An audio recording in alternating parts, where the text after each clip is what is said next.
welcome to the first episode of the Therapy is a Joke podcast. My name is Brandon. Today I've got a fun interview with my buddy Mark Kulhavy, talking about his time in professional wrestling as one Mark Storm.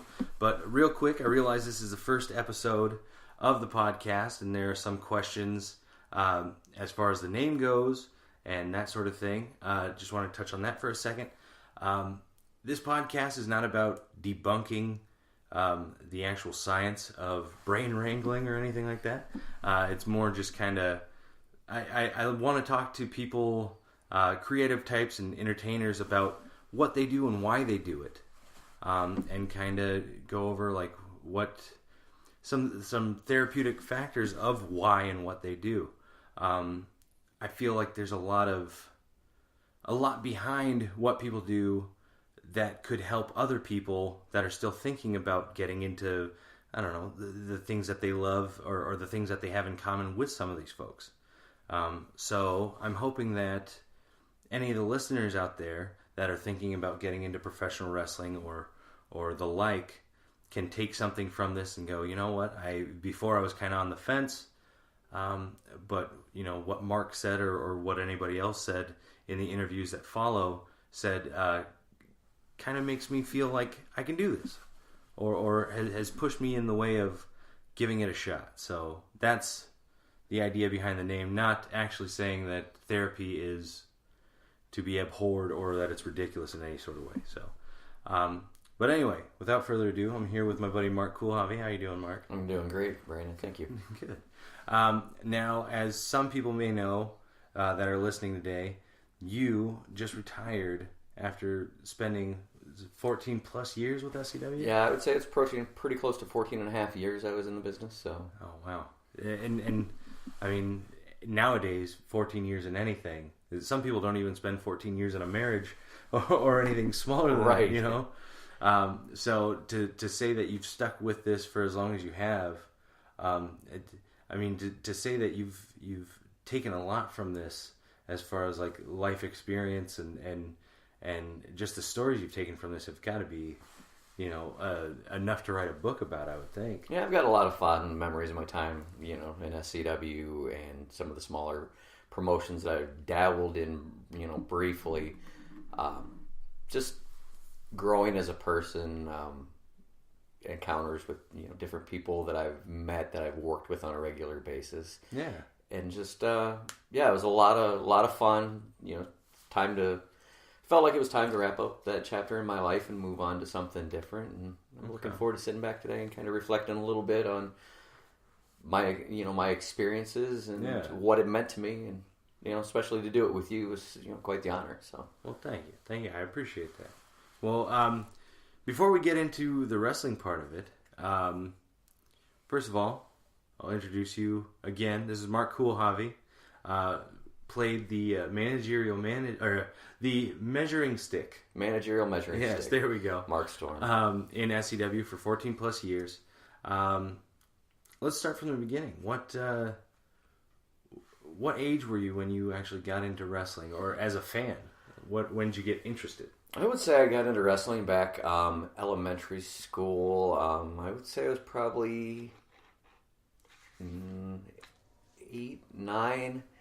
Just remember flipping channels, sitting in the trailer, you know, in Coal Valley, and I'm flipping channels, just looking for something to watch. And it's funny because I just did like a motion with the clicker with the remote, and we all know that, you know, I'm old enough that TVs back then we didn't have remotes. We had a dial, but it's an updated motion, right? But just sitting there flipping channels, came across, I think might have been Primetime Wrestling, might have been WWE Superstars at the time. But it's one of the old school wrestling shows, and just getting hooked at the imagery and the larger than life characters, stuff like that. Just absolutely caught up in just how spectacular it was.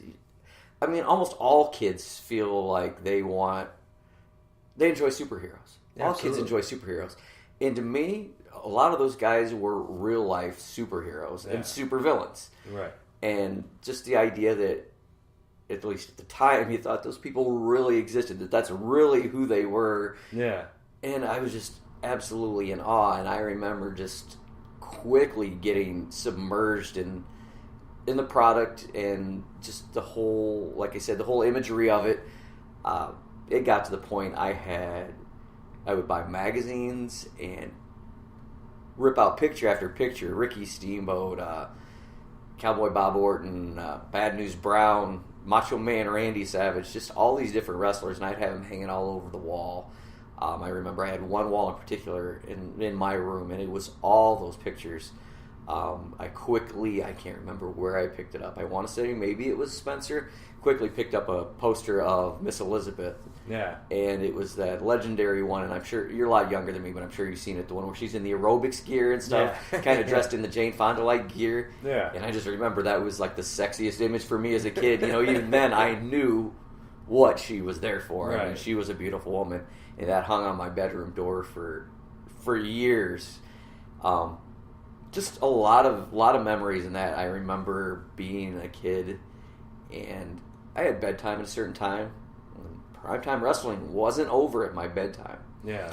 And I remember having the TV on and the volume turned down low enough where I could hear it, where hopefully nobody outside the room would hear it. Right. And I would put a towel underneath the bedroom door so they couldn't see the light from the TV coming out. And I would just sit there in awe watching Macho Man against George the Animal Steele, just stuff like that. So, yeah, that's my earliest memories of getting hooked in wrestling. And now, did you have a favorite?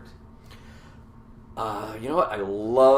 As a kid, I absolutely loved Ricky the Dragon Steamboat. I just thought he was absolutely the coolest. The martial arts background, just, in today's day and age, I don't know how much somebody like Ricky the Dragon Steamboat would get over. A lot of people now, they like their baby faces with a little bit more of an edge to them. Yeah. Ricky Steamboat was pretty clean cut.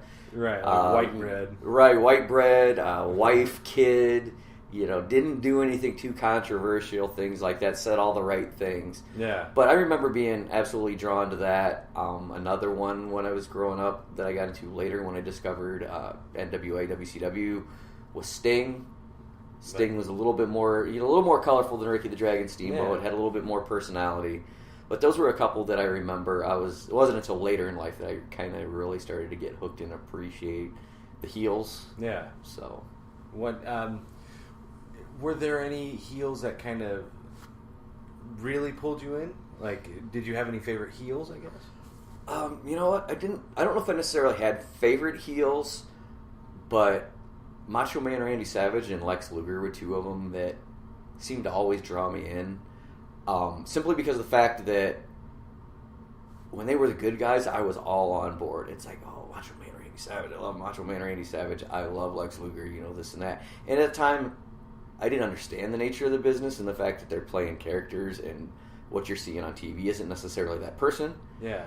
And so it was like, when they were doing all the right things, I loved them. But as soon as they turned their back on Sting or they turned their back on, whoever, it was like, oh, forget them. I don't have time for them. Right. I can't believe they did that. And so they would reel me in every time. And then as soon as they would go back to being a babyface, it's like, yeah, you almost forget what they did that made you hate them so much. So you're just like, they're back. Right. It's like, oh my gosh, I'm so glad he came around and saw the error of his ways. And yeah.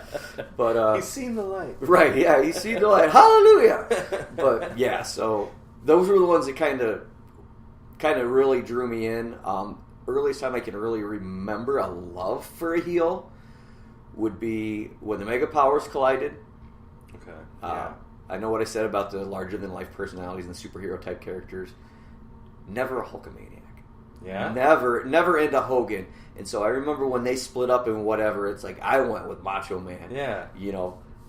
And that was just the thing is Savage, and I didn't want Hulkamania. Savage had the title, and Hogan was going for the title, and I knew I wanted Macho Man to keep it.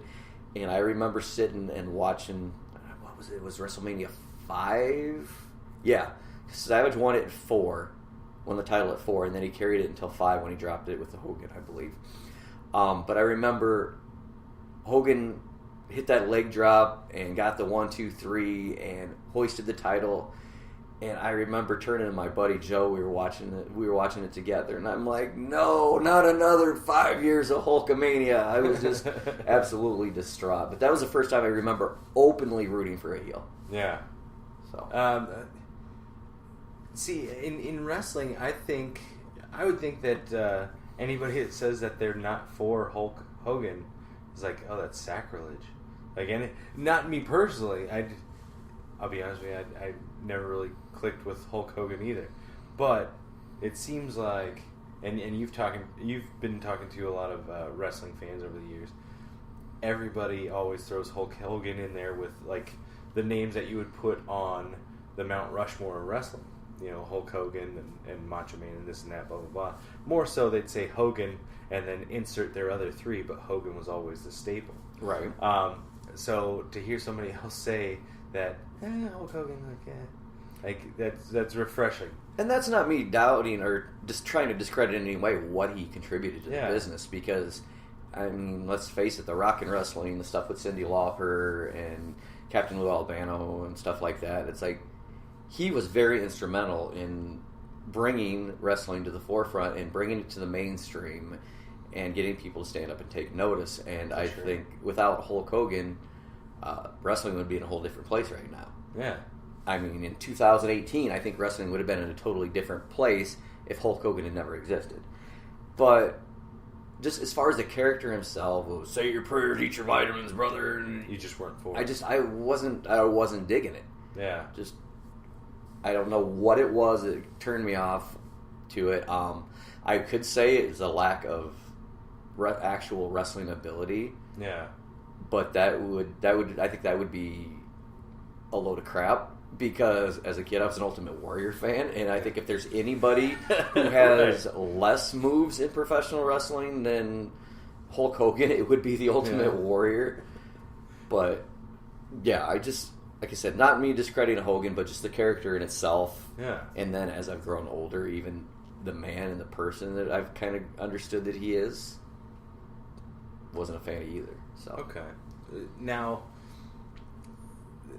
that aspect of Hulk Hogan, the what you saw in the ring of him saying that eat your vitamins and say your prayers, that kind of thing, that would also kind of follow along with Steamboat's aesthetic of like being the white bread, like mind your P's and Q's aspect of his character.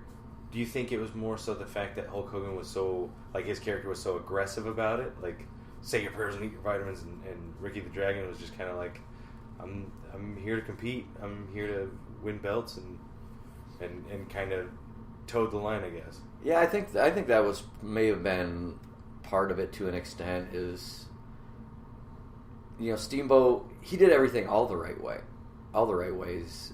Hogan, it's like, here he is, say your prayers, eat your vitamins, you know, blah blah blah, do the right thing, brother. But then in the same sense, you see him occasionally he would do things that to me almost seemed, you know, heelish and contrary to the message that he was kind of putting across. So maybe a little bit of me as a kid kind of looked at him as a little bit of a hypocrite. I don't know what it was, but as I got older, it's like I got more into the promos and, you know, Jake the Snake and Macho Man Randy Savage and just their abilities on the mic. Yeah. Ric Flair. God. Just stuff like that. Yeah. But I think Steamboat, it was more no nonsense. It's like he would come and he would talk and he could speak, but it was, you know, he was soft spoken, you know, calm. He had just enough of intensity, but not like over the top. Yeah. But more so the fact that he was direct. Yeah, and I think he was kind of, to me, he was more of a working's man, you know, wrestler. Okay. And it kind of seems weird to say that too, because that's contrary to why I said I was drawn to wrestling, which is the super larger than life superhero characters. Yeah. But I think Steamboat kind of towed that line between the two, where it's like he was larger than life because of his abilities and what he could do. Yeah. But yet he was so relatable as a person, and just the fact that he's just a family man, and just, it wasn't like, oh, look at me. It's like he just went in and took care of business, and that's what he did. Yeah. So, well, from there, when did it go through your head that wrestling was a possibility?